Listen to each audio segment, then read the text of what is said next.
I was lounging in our living room, the one with the big windows that looked out over the garden, when Alex burst through the door. Mark, my husband of 27 years, was sprawled on the sofa, half watching some show on TV, half napping. Our lives were comfortable, to say the least. I was a senior exec at a jewelry firm, and Mark had his own construction business. We worked hard for what we had, and our country house was a testament to that. "Mom, Dad, I've got news," Alex announced, his eyes sparkling with excitement. He was our only child, the center of our world, and usually, his news ranged from getting a promotion at work to winning some local football match with his mates. But today, he had a different kind of glow about him. Mark sat up, rubbing his eyes. "What's up, champ?" he asked, using his pet name for Alex since he was a toddler.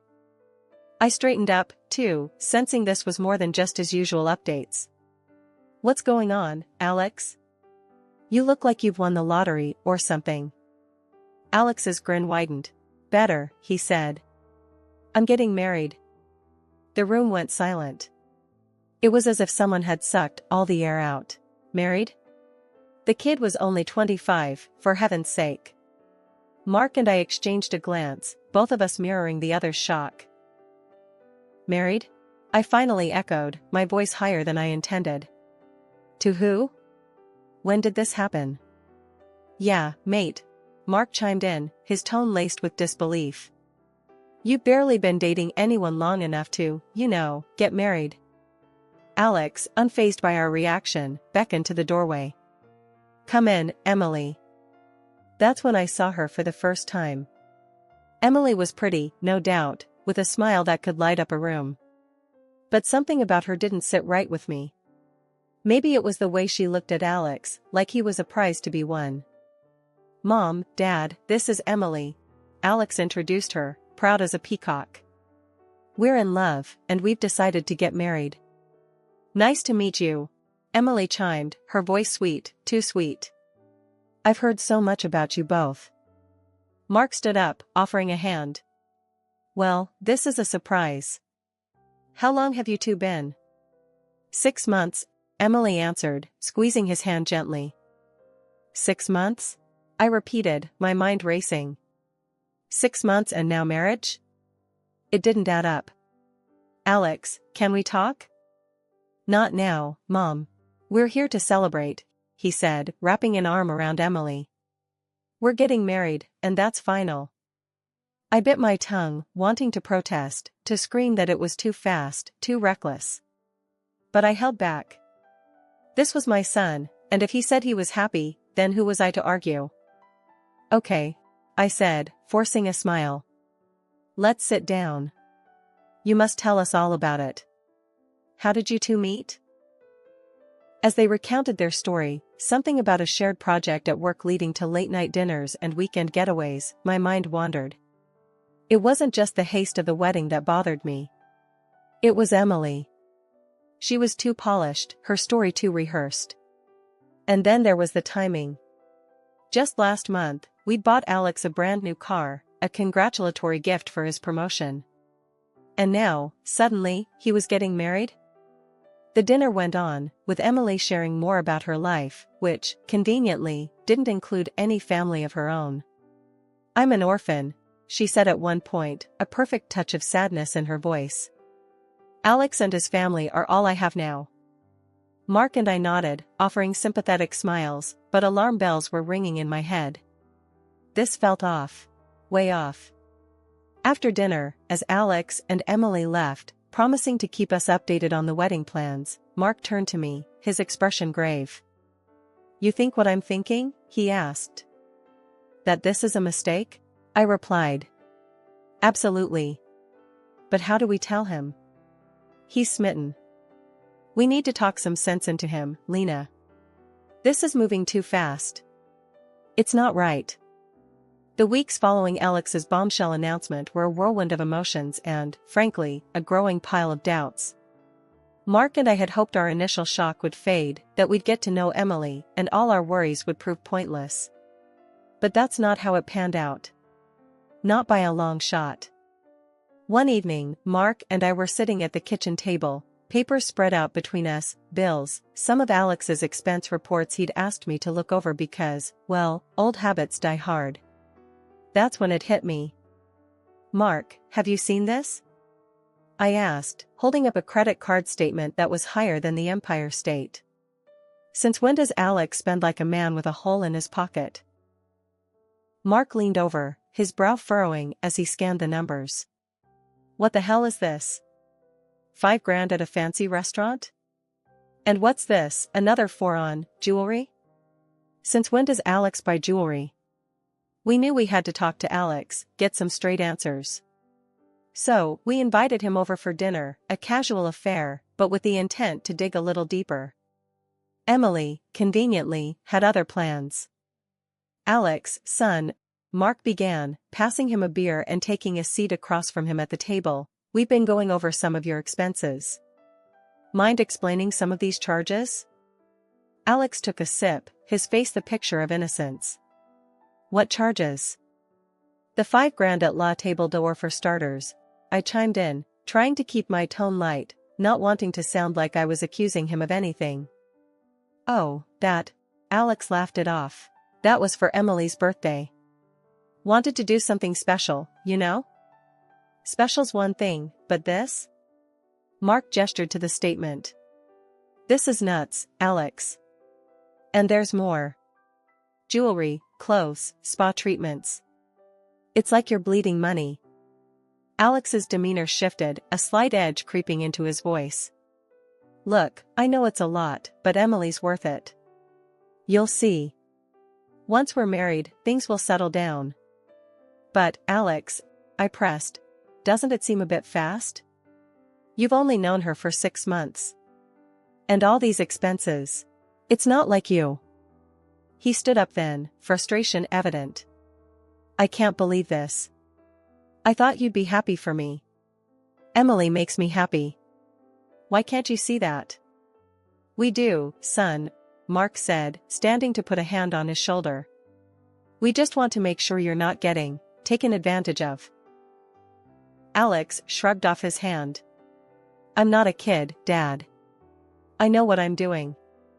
With that, he grabbed his jacket and left, leaving us with more questions than answers. As we prepped for bed, thoughts of how to protect Alex swirled in my head. But then, another curveball hit us. Alex called, his voice a mix of excitement and nerves. "Mom, Dad, Emily's pregnant. We need to speed up the wedding." That news hit like a freight train. "Pregnant? Now?" It explained the rush, but it piled on a ton more doubts.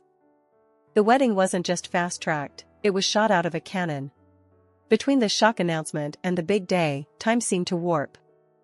The preparations were a blur, each day melding into the next under the weight of organizing what was shaping up to be a lavish affair, thanks largely to Emily's modest wishes. One evening, as Mark and I reviewed the final guest list and the mountain of bills that had piled up, the reality of it all hit me like a ton of bricks. "Mark, this is insane," I said, shaking my head in disbelief. "We're bleeding money left and right. This wedding, it's like we're throwing a royal bash."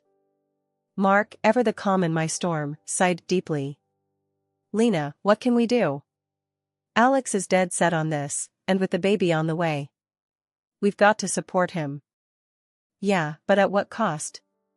I snapped back, frustration boiling over. "It's not just the money, Mark. It's this whole rush job. It doesn't sit right with me." Before we could spiral further into our debate, Alex called, excitement brimming in his voice. "Hey, Mom, Dad, everything's set. This is going to be the best day ever." I forced a smile I hoped he could hear over the phone. "That's great, honey. We're so happy for you." The day arrived in a whirlwind of activity.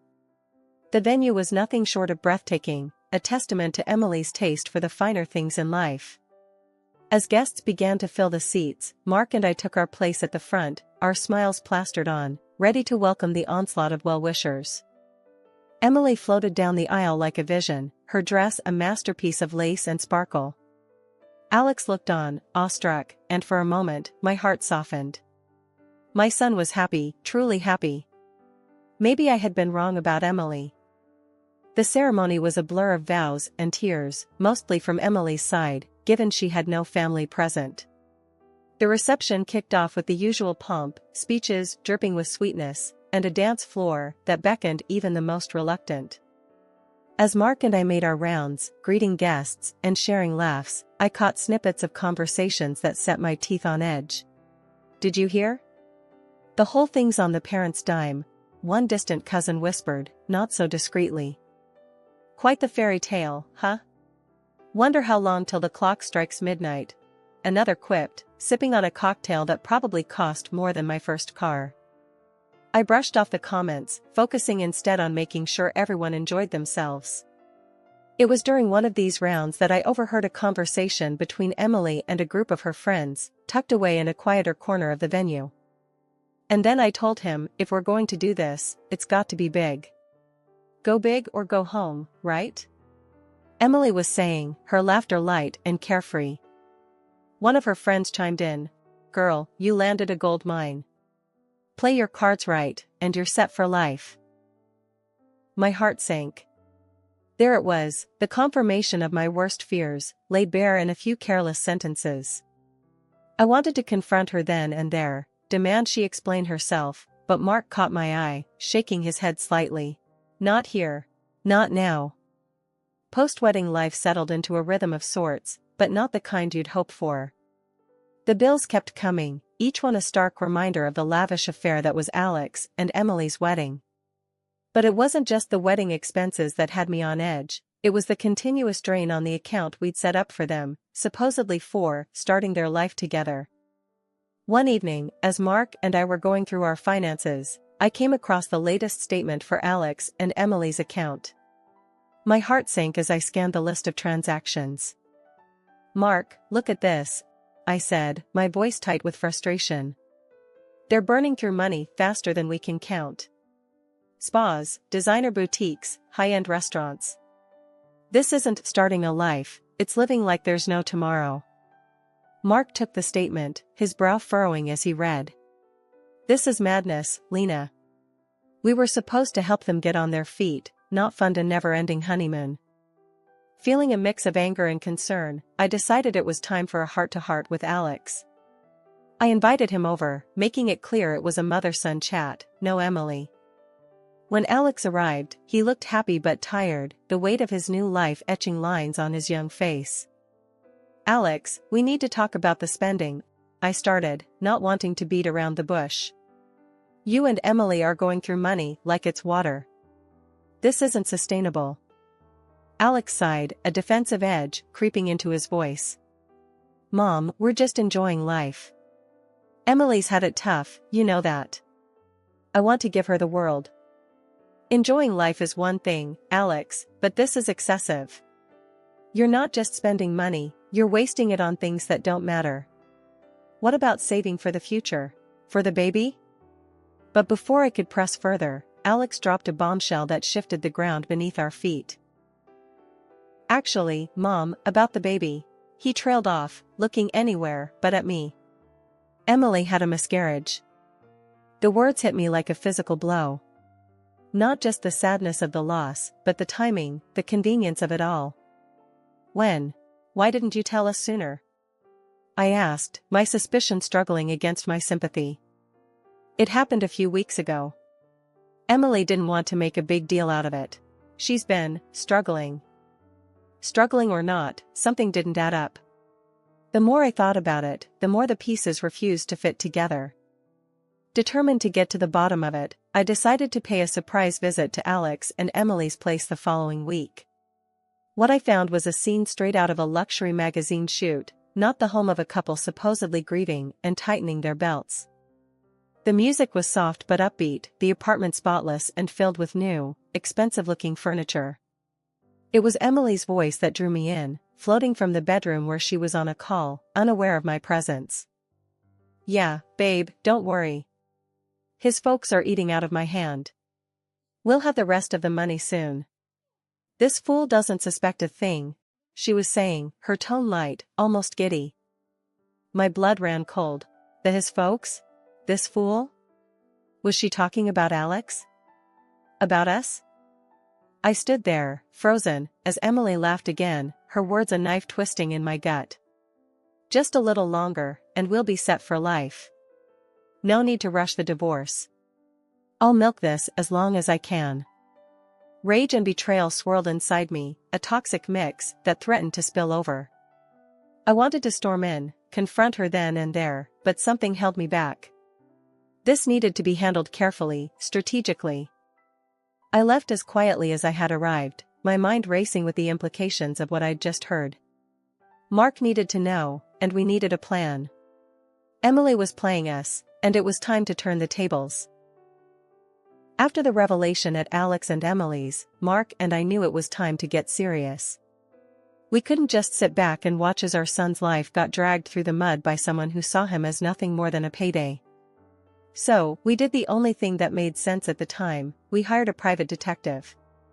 The detective, a no-nonsense guy named Joe, came recommended by a friend of a friend who had been through something similar.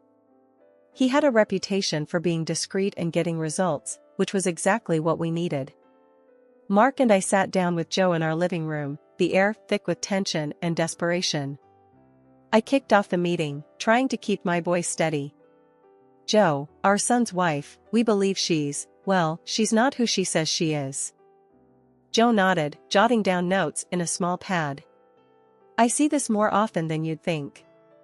What makes you suspect her? Mark took over, detailing the extravagant spending, the suspicious behavior, and the overheard conversation that had set off alarm bells. Understood, Joe said, closing his notebook. I'll start with the basics, dig into her past, and see who she's been associating with. It might take some time, but we'll get to the bottom of it. The investigation was slow, each day dragging by with no word from Joe. It was like waiting for a pot to boil, knowing that what we found might scald us. Finally, after what felt like an eternity, Joe called, asking us to meet him at his office. First off, Joe began, his expression grim, you were right to be suspicious. Emily's real name is Clara. Emily was an alias, and she's got a history of targeting wealthy men. My stomach twisted at his words, a mixture of vindication and heartbreak. What about her accomplice? I asked, dreading the answer. Joe slid a photo across the desk, showing Emily, Clara, with a man we'd never seen before.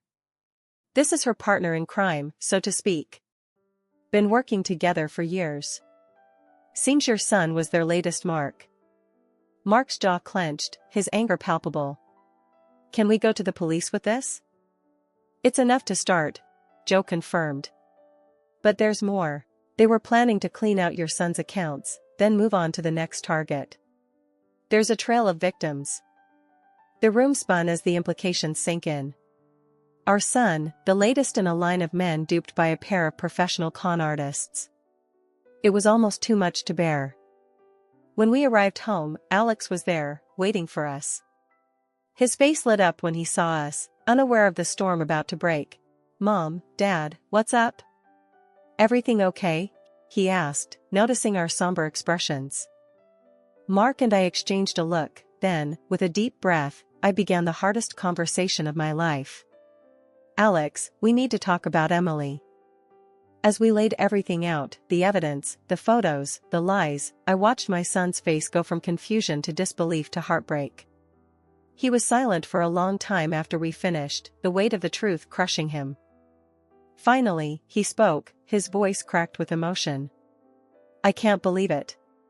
I trusted her. Loved her. We know, son, Mark said, putting a comforting hand on his shoulder. But we're going to get through this. Together. The days after the truth came out were like walking through a storm. I went to the police, my heart heavy, but my resolve firm. The evidence we provided was more than enough. Emily, or Clara, as we came to know her real name, was arrested along with her so-called accomplice. Watching them being taken away in handcuffs, I felt a mix of relief and sorrow. Relief that we had stopped them, and sorrow for what my son, Alex, was going through.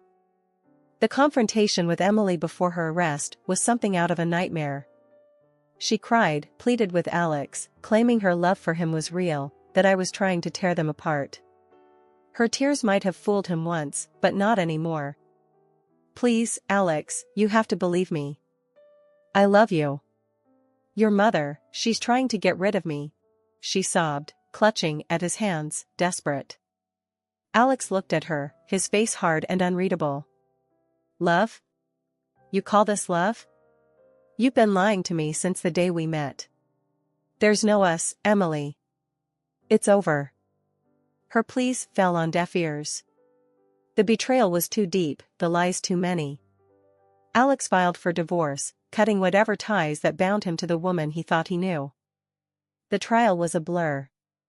Emily and her partner were found guilty, sentenced to a short but definite term behind bars. It was justice, but for Alex, it felt hollow. The woman he had loved, the life he thought they were building, it was all a lie.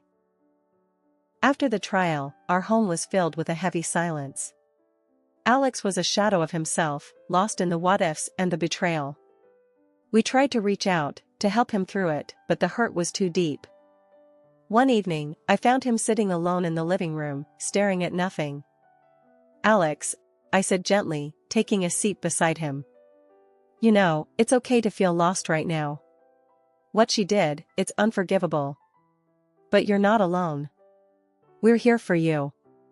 He nodded, his eyes moist. I know, Mom. It's just hard. I thought I knew her. I thought what we had was real. It was real to you, and that's what counts.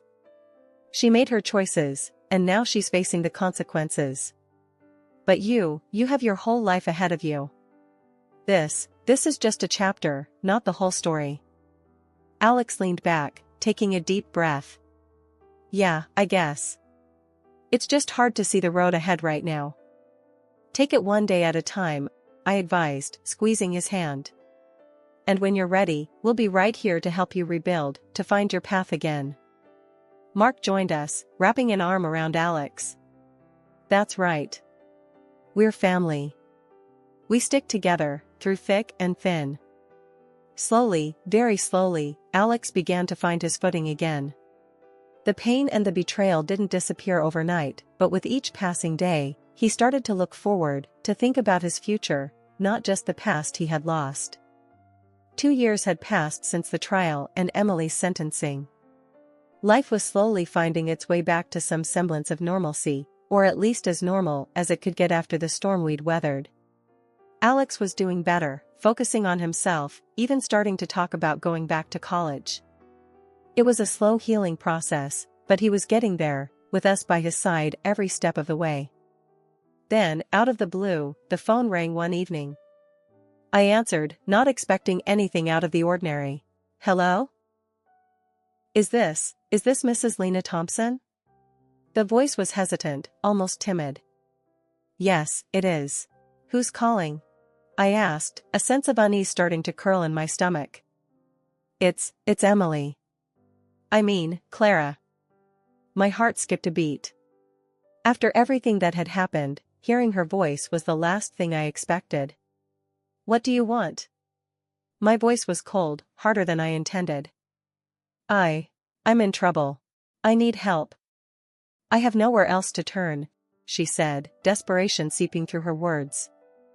And you thought to call here? After everything you've done? I couldn't keep the disbelief out of my voice. I know I have no right to ask, but I'm alone, and I'm pregnant. For real, this time. The news hit me like a punch. Pregnant. The audacity of her calling us, after the lies and the pain she caused, was astounding. Listen, Clara. You made your choices. You have to live with them. As for your situation, I suggest you find help elsewhere. There are places, agencies that can offer assistance. But I thought maybe, after everything, there could be a chance for forgiveness. I really did love Alex, you know. I sighed, a mix of anger and pity washing over me. Forgiveness isn't mine to give. And as for Alex, you lost the right to even mention his name. You need to move on, Clara. Find help, but don't call here again. There was silence on the line, heavy and thick. Then, a quiet, I understand. I'm sorry. And she hung up. When I told Mark and Alex about the call later, Alex's reaction was one of quiet contemplation. I hope she finds the help she needs, he said, and that was all. No anger, no bitterness. Just a hope for a better path for someone who had caused us so much pain. It was a testament to how far he had come, how much he had grown. And in that moment, I knew that we were going to be okay. Life would move on, and we would grow stronger from the trials we faced.